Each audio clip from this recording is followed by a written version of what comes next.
This is Trailer Trash Talks Hurricane League Fantasy Talks Week 7 review show. Alright, I was supposed to have a co-host this week, but due to TTTHLFT's stringent COVID procedures, we weren't able to get all of the processes done in time. So instead, Mitchell forwarded me his graphs and charts, which he spent a lot of time on, I'm sure. I'm going to bring those up later in the show. But jumping right into it, Week 7 was quite an eventful week. We had one of the closer games we're probably going to see for quite a while. We had, to me, one of the, best played games that we've seen maybe all season, but we're going to get into that in a little while as well. Let's jump right in, starting with Justin and Nick. Alright, so I missed on this one. I picked Nick because if we can recall, Week 6, Justin made some of the worst management decisions we'd seen, save for maybe Blake. But this week you had Brady went for 40 points. He gets a rare sighting of Todd Gurley for 26 points. And then solid output. Zeke only gave him 8, but he got 14 from his defense. Nick, on the other hand, got 7 from his starting back. He got 44 from Devontae, 22 from Terry McLaurin, and then the rest of his players kind of didn't show up. He still put up 153 points, but Justin put up 170, so yeah, good job, Justin. I'm wrong on that pick. I definitely had Nick winning it, but whatever. Alright, so then we're going to jump into Blake and Mitchell. Not really a whole lot to say about this matchup. Mitchell got the win by 54 points. Blake got a point from James White, 5 points from Mike Evans, 4 points from Metcalf, 2 points from Edelman. So actually, in spite of that, it's impressive he broke 100. Mitchell, 34 from Robinson, 22 from Gio, 21 from his defense. And then he had Lockett on his bench with 53 points. But, yeah, again, hadn't really changed much on this. Blake, you don't need to have 90 Hines on your fucking roster, bro. You need to drop that chump. Probably ought to have A.J. Brown starting in your lineup as well. But anyway, not too much going there. Now we're going to get to Dusty and Jordan. This was our closest one of the week. Jordan broke his skid that he'd been on, barely. He held on. I mean, this one literally, every one of their players, what they did and did not do mattered immensely. Jordan only getting a point from his defense, which that must have changed because I think the last time I saw he actually had -1 because the night this ended he was a 1-point victor, but now they have him winning by 4. So yeah, Jordan, that could have swung the other way, bro. You would have fucking lost that shit after you thought you had it. But yeah, so that was a good tight game. Neither one of them broke 130. But yeah, so I was wrong on that one because Jordan finally came through and fucking won a game. The next one we're going to get to is our matchup of the week.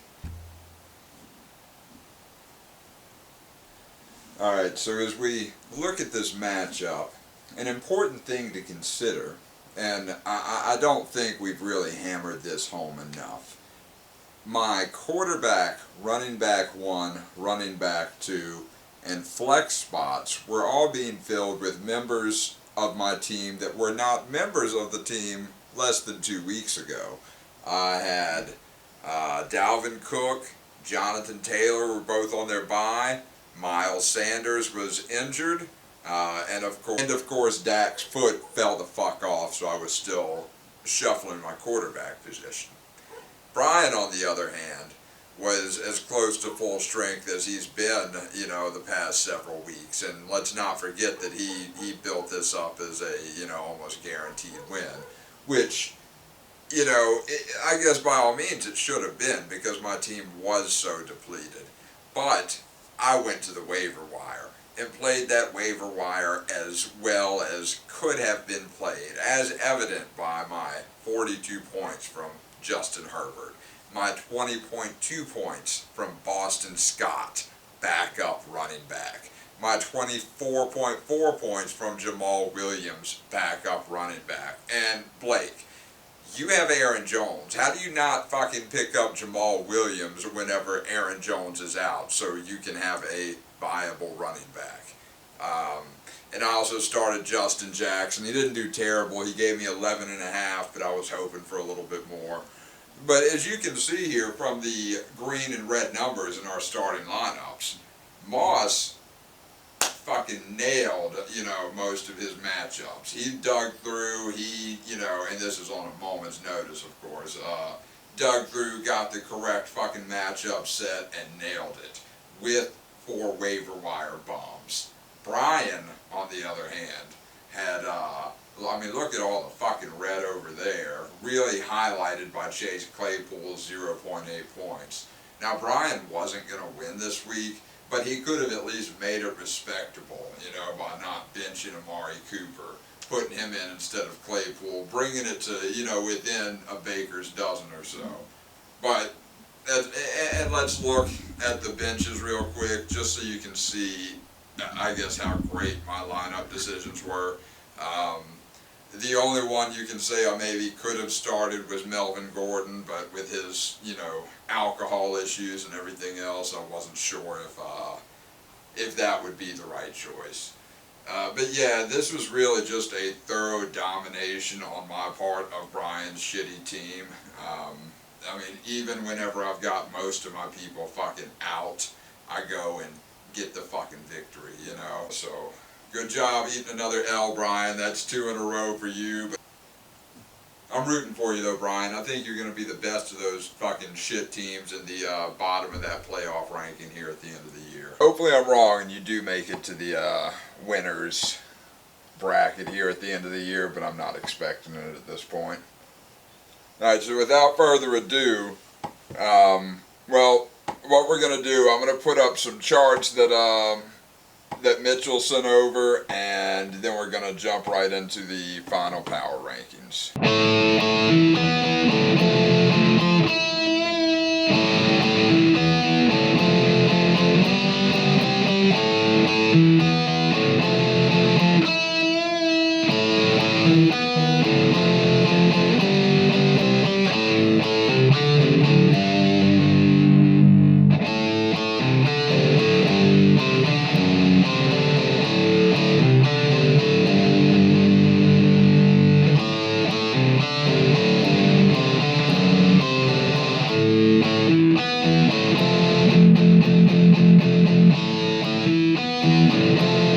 So the power rankings here, we were completely in sync with everything but the 2 and 3 spots, right? So let's go through with what we have, and then, so number 8 and number 1 are both pretty obvious. 8 for sure. It pains me to say it about 1, but I did give him shit last week for the possibly questionable ranking of number 1, but 161 to 136 he made his point. So, yeah. So number 8, of course, is our dear Blake.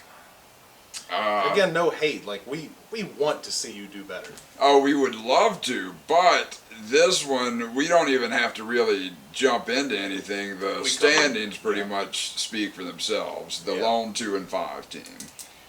Then we run into a clusterfuck of 3 and 4 and 4 and 3 teams. 5, really 4 through 7 is, you could rearrange that. You can make a case for any kind of way, but You said we actually kind of agreed on this, huh? So that Like I said, everyone but 2 and 3. These were the ones I wrote down at the end of last week. yeah.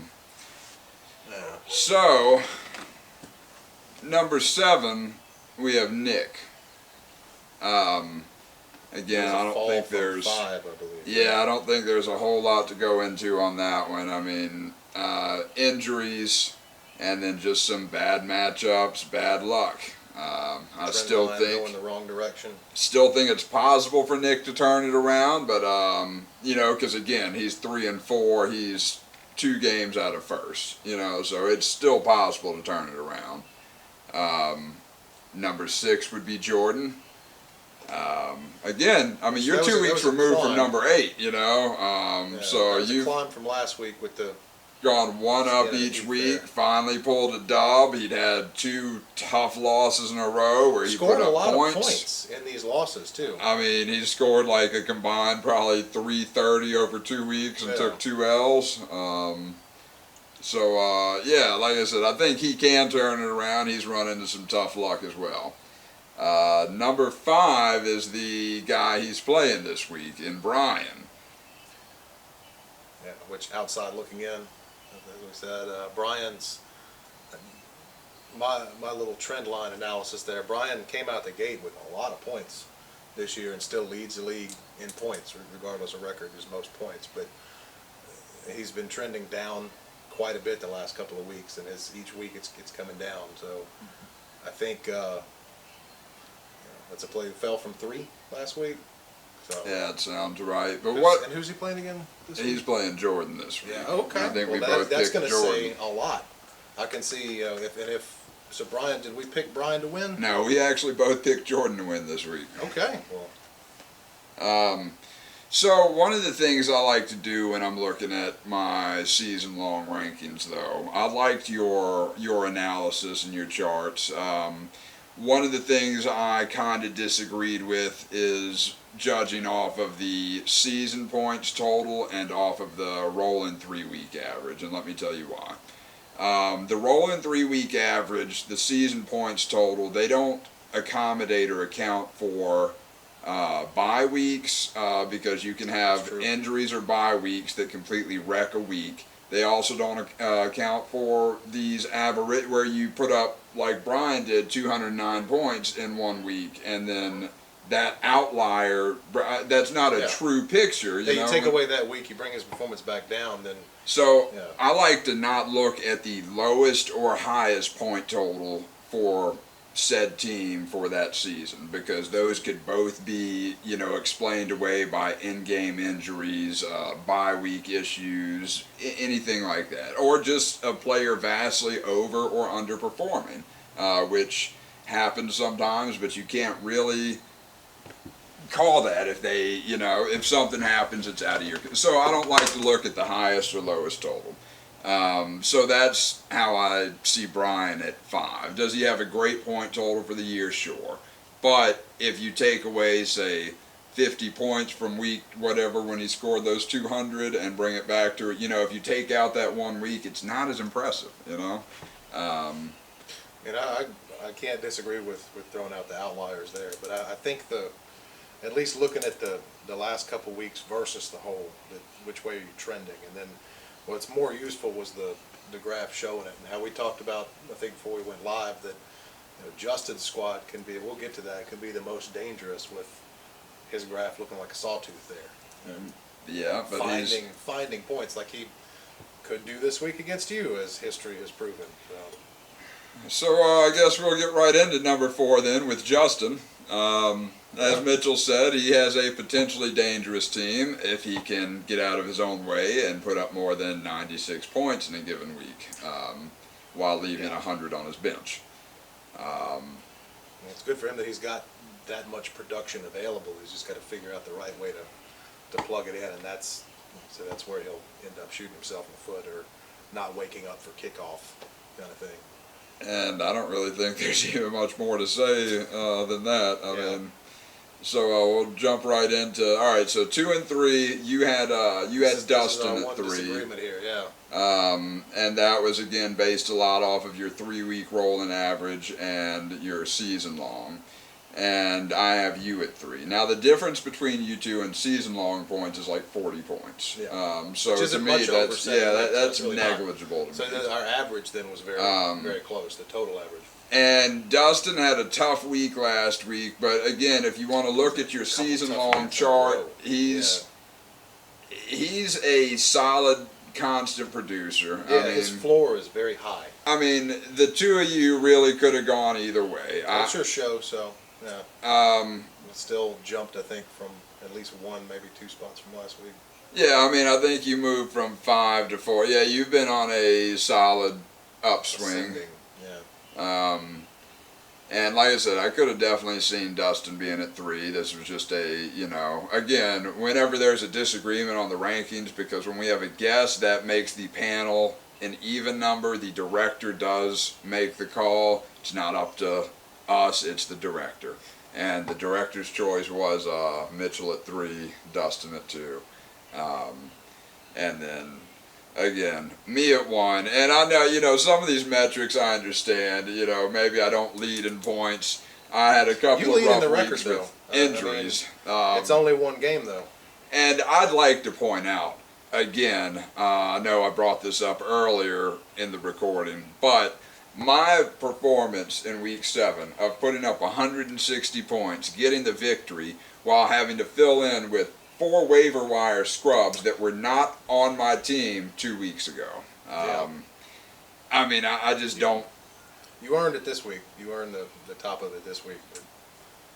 1 game back, and there's me, Dustin, and Justin all right there. 1 game. Because Justin's leading his division here with a game over Brian, so. That's a shitty division there. That is a shitty division. Yeah. Blake kind of brings everybody's average down.